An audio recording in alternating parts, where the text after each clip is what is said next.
Democratic presidential candidate Tom Steyer making a stop in the Quad Cities today. The billionaire qualified for this week's debate. He used this stop as a chance to make his case to more Iowans. Your local election headquarters was there.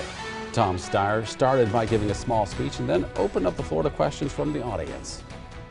He touched on a wide variety of topics, many of which revolved around climate change and also the economy. Local 4's Zachary Winnicky live in our studio with more on this. Zachary? And Jim, when Tom Steyer was introduced today, they said there may be some time for questions, but he quickly corrected them and said he wanted the whole event to be about the questions because for him, this was an opportunity he feels was not taken advantage of in 2016, connecting with the Iowa voters. We got creamed in rural America. Presidential candidate Tom Steyer is determined not to let that happen again. And for him, that starts with going to those places.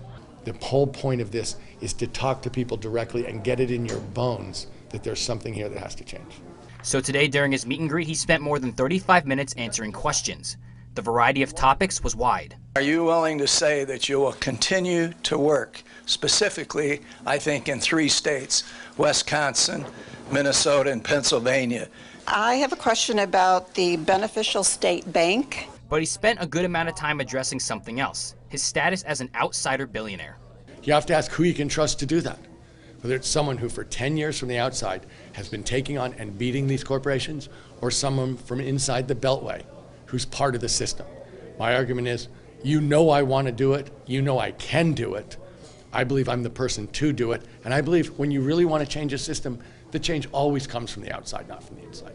And for him, it seems his time in Iowa has paid off, with potential answers to some of the state's biggest problems. This is a state which is disproportionately dependent on agriculture. There's no question on the first day I'd get rid of this trade board.